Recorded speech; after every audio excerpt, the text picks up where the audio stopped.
Making up a bottle feed may feel complicated in the beginning, so this video guide is designed to help overcome that. We join Nina, mum to Imogen, and Wendy, our midwife, to go through everything you'll need to know to prepare a bottle safely. So Nina, we're going to make up a feed, and I want you to just go through how you make up Imogen's feeds. Yes, that's all right. Yeah. First of all, I just give the surfaces a quick wipe. And that's quite important, obviously, just to keep the area really clean. Yeah.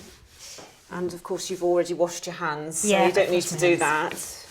And then the first thing is, this is already a sterilised bottle, so okay. I'm just going to fill this up with boiled water from the kettle. Okay. Yeah. Okay.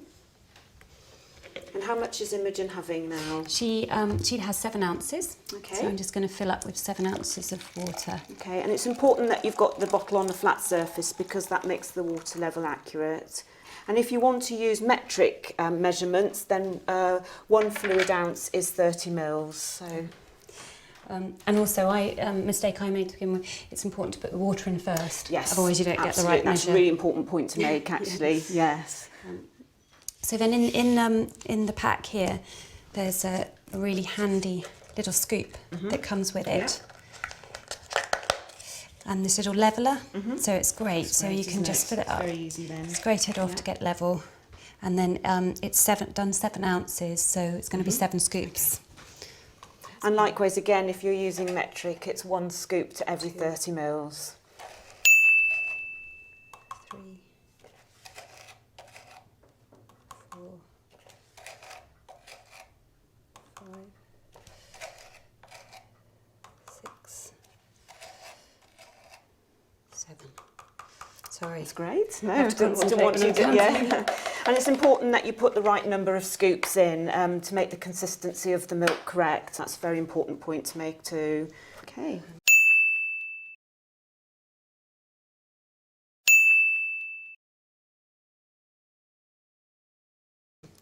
And then we just pop the lid on. And then give it a bit of a shake. You don't want to do it too vigorously either because it can make it quite frothy as well, which is not good and takes a little while to settle. So once all the powder is mixed in, just test it, check the temperature to feed. Yeah. I normally just use the inside of my wrist just to test the temperature. And it's important actually that when you've used the water from the kettle that you've let it cool down for no more than 30 minutes. You shouldn't leave it any longer or any less really, that's the ideal time. Right. And that makes the temperature roughly 70 degrees, which is perfect for making up the feeds. Okay. But of course that's much too hot to give to your baby straight away, so you will need to cool it down a little bit more than that. Yeah, this is a little warm. Yeah.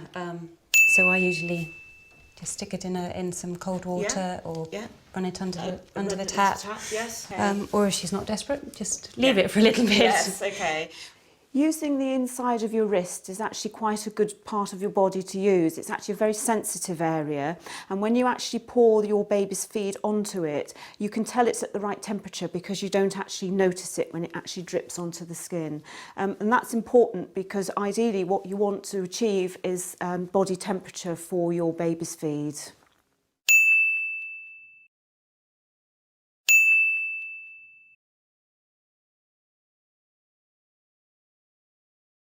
And another point to pick up with that actually is that once the feed has been made now, you have up to 2 hours that you can use it. And if Imogen doesn't want it within that time, then you will need to discard it and make a fresh one. Okay. And you can't reheat them, can you? No, you mustn't reheat it.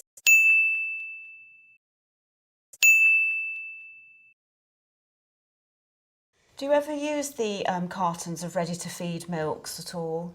Yeah, I do. When we're out and about, it's just easier than taking the powder and water and mixing it outside and things. Yeah, because what actually all you need to do is actually take a sterile bottle and a carton, and that's much more convenient, isn't it? Yes. Yeah. So you've been making Imogen's feeds up for a little while now. So have you picked up any tips along the way that you could share with other mums? It does get much easier once you've got used to it. It's really not that fiddly, but one thing I've found, everyone will be different, but just to make sure that everything's sort of in one place and to hand, so you're not sort of to and fro. It's quite a good idea to have your steriliser next to the kettle, for example, isn't it? And I keep everything there, and actually I keep the bottles in the steriliser, because in this one they stay sterile for 6 hours, so it just makes it easier. That's great. But I'm sure everyone finds their own way of doing things. Absolutely. Yeah.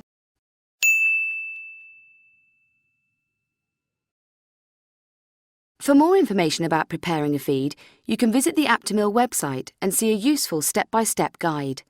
You'll also find our forums online and a team of experts at the Aptamil Care Line who are on hand to help you with any other questions you may have.